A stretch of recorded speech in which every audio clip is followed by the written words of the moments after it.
I think the Steve Cohen story, the Mets story, is great because we've all known that baseball teams now, yeah, granted, some have more money and wealth than others, but teams are pretty capable of doing a lot of things, and relatively few actually go for it. But so to see Steve Cohen just basically, just take a baseball bat to the whole system, it's kind of fun. So what do you think about what he's done? Oh, totally. I mean, it's staggering what he's done and what he's doing. I mean, their payroll is going to be up around $350 million or so, and with luxury tax, they're up over $400 million. I mean, there's never been an MLB payroll much over like 25 or 250 million before, and he's up over 350 now. I mean, it's not even close what he's doing, and. I mean, they ought to be interesting. They ought to be fun. They ought to be fascinating. I will say this.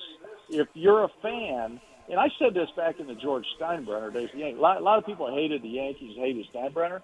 But I'm like, time out here for a minute. If you're a fan, you want your owner to go out and do things like this because not every owner actually plays to win, right? That's one of baseball's, not so secrets is that not every owner is in it to win. And,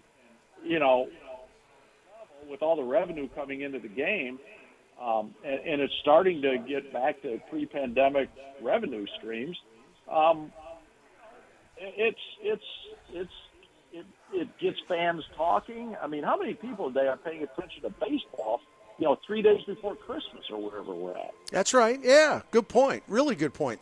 Our friend Scott Miller with us from the New York Times. Yeah, the coverage coming out of New York has been great. I've been reading it. I was reading it in the middle of the night. I was like, "What?" Yeah. When I had to pay a visit to the boys' room in our home, and I'm like, "What? What? What are you talking about? He's a Met." No. Here's a question though, that I've been waiting to ask you all day, which is, how good are they? Now they're obviously a really good team, and we all know there's a certain level of randomness that is baked into every postseason. But is this a team, in your mind, no doubt has a chance to win it all, or are there still some holes despite the spending? I think, no doubt, they have a chance to win it all. But I don't know if I'd say holes, but let's say guarantees, because this is baseball and you just don't know, and sometimes the other pitcher is better than your pitcher on a given day. I mean, look at right. They had Justin Verlander, right? Well, how about the storyline during the World Series where we all felt sorry for Justin Verlander because his career he had never won a World Series game yet. Right. Good point. I know that randomness factor is something people don't pay enough attention to. Here, Scott Miller with us from the New York Times. Another question, and I know this sounds smart alecky, but I mean it, except I'm delivering it in a smart alecky way. I don't know whether to be happy for Buck Showalter or feel sorry for him. No, I mean, it's funny. I was thinking that earlier today. You're exactly right. I mean, on one hand, if you're a manager of the New York Mets, as Buck Showalter is, you got to be licking your chops. You got to be thinking, man, I wish spring training started tomorrow. But if you take a step back from it and you think about it, a couple different things. One, all these stars are so many egos now he's going to have to deal with, and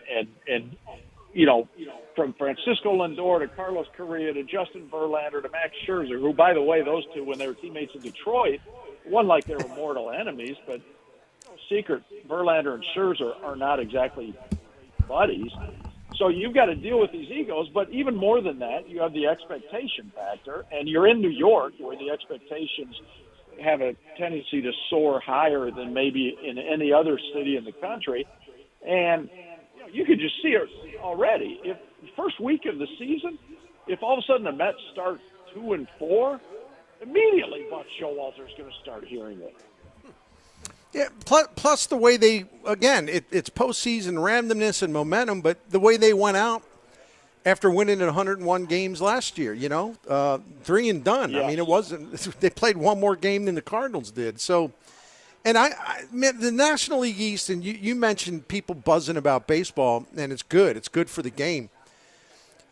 And the National League East has really been making things happen. I mean, with the Phillies, with Trey Turner, Atlanta getting Sean Murphy. And, I mean, I could go right on down the list. There's been a bunch of moves and a lot of money spent. So who's the team to beat in the NL East? And, by the way, these teams aren't done yet either. So, but who do you think the best team is right now on paper? Yeah, I mean, on paper – good question. I mean, the Mets grabbing all the headlines.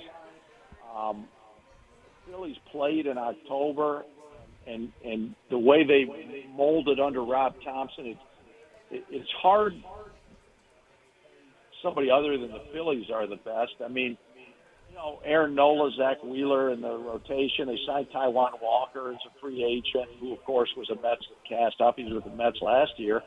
Phillies bullpen. It's a coin flip right now between the Mets. I mean, like you said, Atlanta, they got Sean Murphy, but I find it hard to believe. I mean, and I know I should never underestimate Atlanta because that organization figures it out under Alex Anthopoulos, but I don't know how you can lose Freddie Freeman one year and then lose Dansby Swanson the very next year and not take a hit. So right now I've got the Mets and Phillies neck and neck and the Braves third behind them. But, we'll see. I mean, Justin Verlander's 40. I mean, he's coming off unanimous Cy Young year. But one of these days, age is going to start to catch up to him. And if he gets dinged up at all next year, we already have seen Max Scherzer start to get a couple nagging. You could see things going really well for the Mets, or you could see some erosion start to take effect, and all of a sudden the Mets saying, "Oh my God, we're spending all this money and we've got issues." No doubt. You're absolutely right about that. And there's going to be a lot of pressure, as we just were talking about, not only on the manager, on everybody involved. By the way, please follow our friend Scott Miller of the New York Times. Follow him on Twitter at Scott Miller BBL. At Scott Miller BBL. I wanted to ask you about closer to home here in St. Louis. I wanted to start actually asking you about the Cubs because they've been, they've signed Dansby Swanson. I think you would agree Cody Bellinger was a worthwhile risk, if that's the word, on a one-year deal. And Jameson Taillon's going to certainly, give them a deeper rotation, more stability. But how do you think this translates in terms of them being competitive, as in maybe being able to win a playoff spot in 2023? How closer are they now, in your opinion? Yeah, that's a good question. I'm not big on Cody Bellinger. I just think there are a lot of strikeouts there. He's not been able to adjust that huge uppercut swing he's got. And I do think the Dodgers, they've reached the level, to me, the Dodgers have, Bernie, where, like we used to say with Atlanta's pitching, right, back in the Glavine Maddox days, whenever Atlanta got rid of a pitcher, you'd say, okay, Atlanta knows more about this than anybody else, so if they're getting rid of this guy, he must have some issues. I kind of feel that way with Bellinger and the Dodgers, because how many people have they taken off the scrap heap and fixed over the last several years? Justin Turner being the prime example, but Chris Taylor, Max Muncy, and the fact that Bellinger won an MVP there and then they never could get him going again, I think that says more about Bellinger than it does about the Dodgers. So, to your point, it's only a one-year deal. It's certainly worth a flyer for the Cubs, but I'm not convinced that he's going to help them much. I like Dansby Swanson is short a lot better. Jameson Taillon, you add it all up, I think the Cubs are going to be better. I think they're still going to need a lot to go right to challenge for a playoff spot. And, Scott, finally, my man, from a St. Louis perspective, I just want to get your opinion on this. First of all, I really like the Wilson Contreras signing because the Cardinals had a historically low, I mean literally since the 1962, the post-expansion era, the worst offensive performance by a catching group in 61 years. I mean, going all the way back to the expansion year.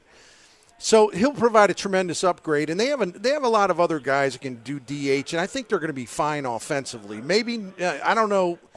They're going to be great. They're going to be good. They're going to be fine. But how good is the question? But Contreras will help. But here's where and I'm sorry for babbling, man. I really am. This is where Steve Cohen kind of makes Cardinals ownership look bad, in that the Cardinals have made one move, and it was a big move, and it was important, but it also, a contract less than $90 million. The Cardinals have the wherewithal to do a lot more. And so when you sit here in St. Louis and see Steve Cohen going for it, and we're not asking the Cardinals to do that to the extent he has.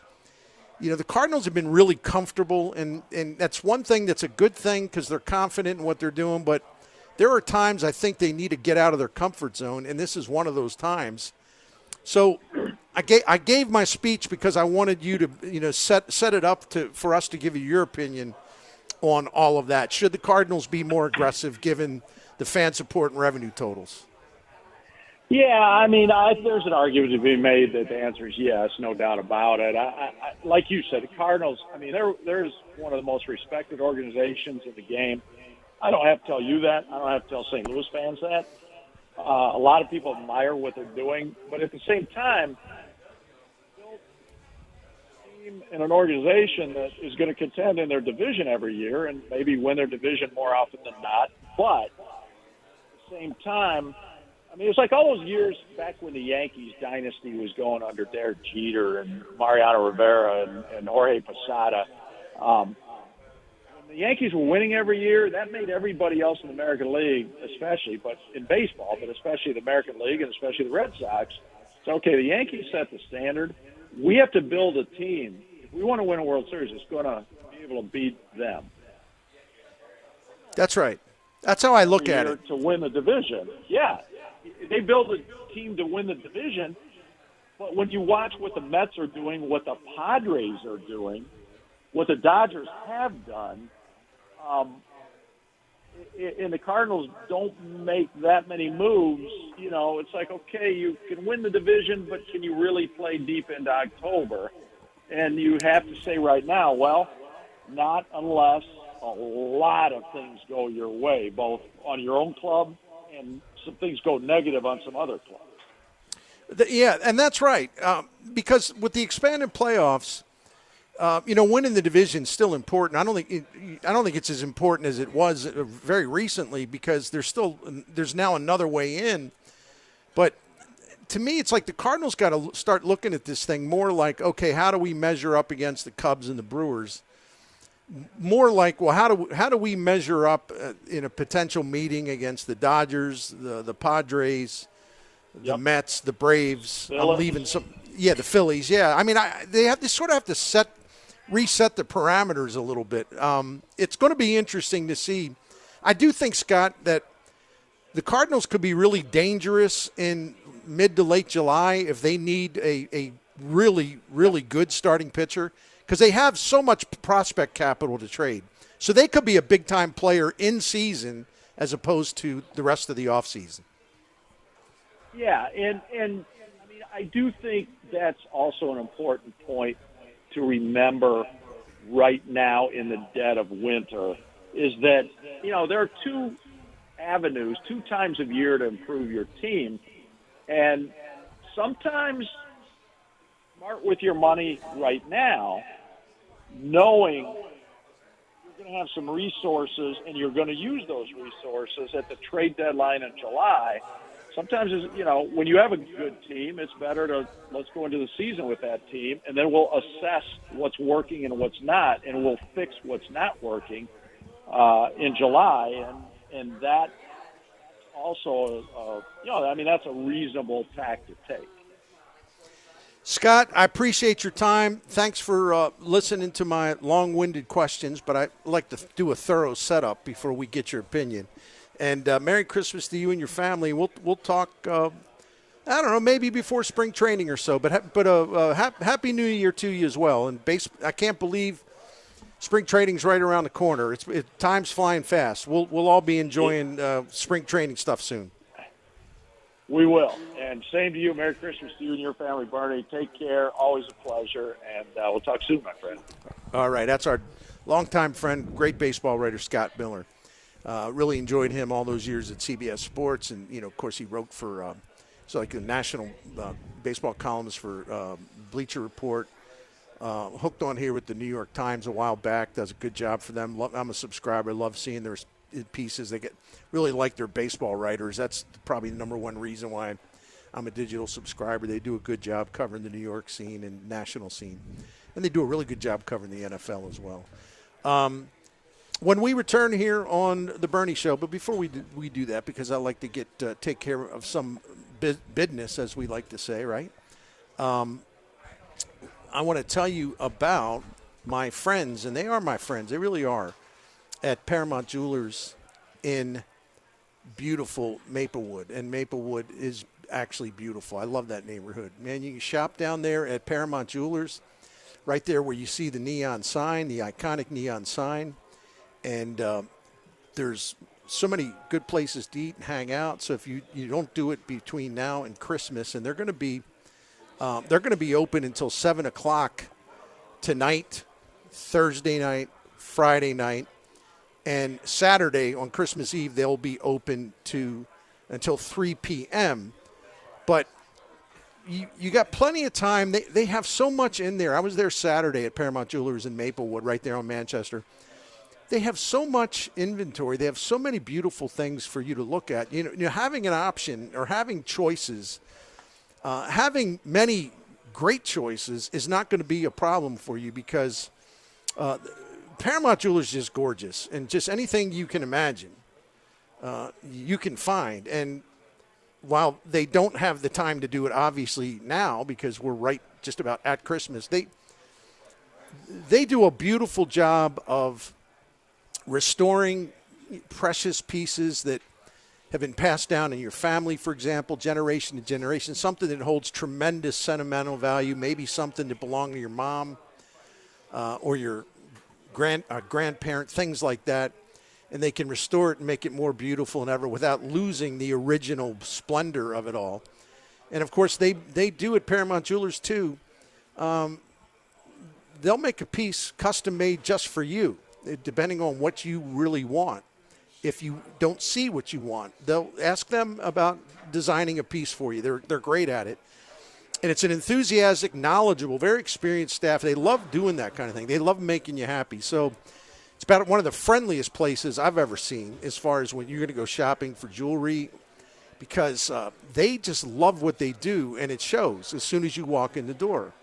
They love what they do, and it shows the way that you will be attended to. It's not serious in terms of like solemn and glum and, kind of looking at you like, well, what is this person like? No, it's not like that. It is such a warm, happy place, and they're just excellent at what they do. So go to ParamountJewelers.com, and you can find out more. Some of the things that we talk about, like they have, sapphires of every color.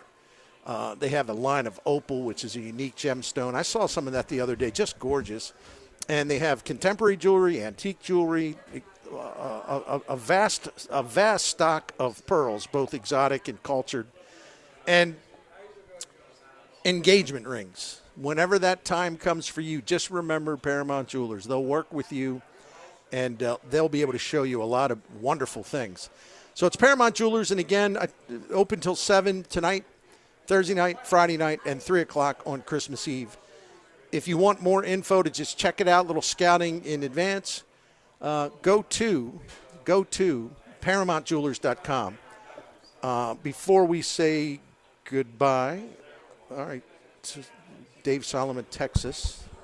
When I said goodbye, as in taking a break. Mizzou wide receiver Tusky Dove has entered the transfer portal. Okay.